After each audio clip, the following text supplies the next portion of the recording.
main focus is to diversify the economy from oil dependence. Without repeating what other speakers before me since yesterday have said, what is very important that looking at the capital expenditure of 2018 budget, looking at the Ministry of Power, Works, and Housing with a budget of 555.88 billion.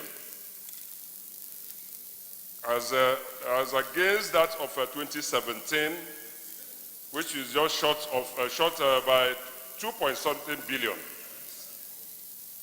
We can say that there's an increment of what it was in 2017, and if we are going to go by that, we hope that the Ministry of the Power, Works and Housing, with the statutory responsibilities as it concerns the power generation in this country.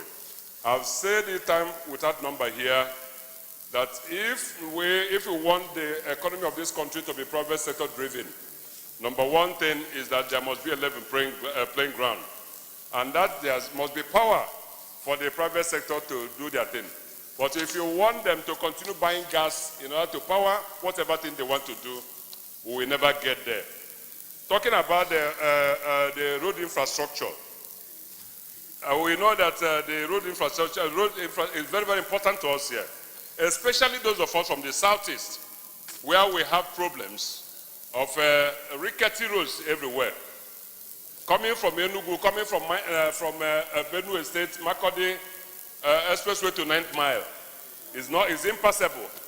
Is a death trap for people who are moving, and that's the only major road that connects the southeast, the gateway to from the north to the southeast and down to the south-south. We want in this year's budget that the Ministry of Power, Works and Housing should concentrate, especially from Enugu to Port Harcourt is impassable. From 9th Mile to Onitsha is also impassable. So we want that with this so much money budgeted in this year's budget, that we of the southeast, especially from Enugu State, we have give a sigh of relief. I also want to talk about defense. Last year, I made the same point. Last year, we have 139.294 billion for defense. This year, it has been upped to 145 billion. And I compare that with labor. And I say that if we can give this kind of money, spend this kind of money, budget it for defense, that takes about our security and all that, without thinking about labor that causes the insecurity, we'll be treating the effects without looking at the costs. So if so much money that we are spending for defense and for security in this country, if we budget half of that money to unemployment in this country, I know that what we are going to be spending for defense will not be up to 50 billion. But if we continue doing this from 139 to 145 billion, next year it may be 150. And we are not attacking the issue of the effect of the cost of the insecurity in this country, and that is unemployment. Then coming to the issue of agriculture, I am pleased that the budget of this year, instead of from 103.88, we have moved to 118.98 billion for agriculture. That is very, very important. And that is bearing in mind that the agric initiative of Mr. President in this year's budget. One is Anchor Bora's program that he has introduced. The other is a presidential fertilizer initiative. The other one is completion of irrigation projects at Ada and in Uzo one local government area, my place, and of Gary in Jigawa. If this government will actually follow this through, I think it's going to help to make things work for our people.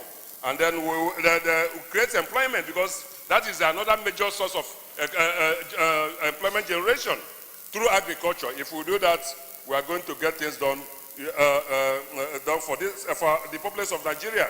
And I get to education, Mr. President.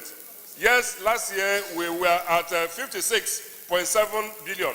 This year we have moved to 61.73 for education.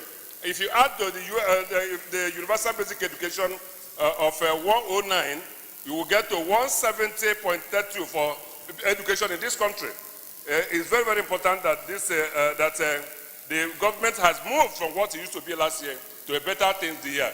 And I will want to say that most of the problem we are having of insecurity, especially in the north, and with all the trouble of IDPs there, I want this government to look, especially from the people of the northeast, northwest, and north central.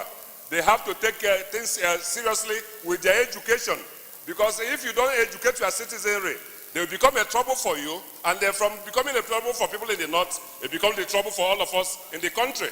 So the people, the kind of money we are spending for education in this country, the government in the north, in the northern part of this country, should be serious with that money, so that the things can be well for us. If we don't, we continue creating trouble for our people here. The other issue I want to talk, Mr. President, is the issue of Niger Delta. You need to start rounding up now, please. I want to say that in the Niger Delta, we have so much money for the Minister of Niger Delta and the NDDC. It's very, very important that they will have to follow up all these issues with rehabilitation of the people that have abandoned trouble for this country, and so that they will not start breaking our pipelines. If we do that, things will work well for us. The other issue, finally, that I want to talk about here, Mr. President, is the issue of second Niger bridge. It's every year it has been a recurrent decimal, and those of us in the night and the southeast will feel that this is very, very important for us here. That this 10 billion that is projected here should not just be here to just pull wool over anybody's eye. We want things to be done, that second Niger bridge to be done, so that the Southeasterners that believe in commerce, movement, doing one thing or the other, since we don't have employment, we generate one for ourselves by trading and doing other things, can move freely to any part of the country, especially to the southwest, where we have a much of importation and have the ports of this thing.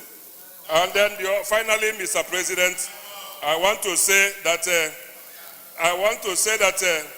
the issue of rehabilitation of strategic roads here is very, very important. The roads for us in the southeast is very, very important. Now that the Hamatan is here, the Utazi is here, we want this government to face it and face it squarely. All right, thank you. Senator Nazif.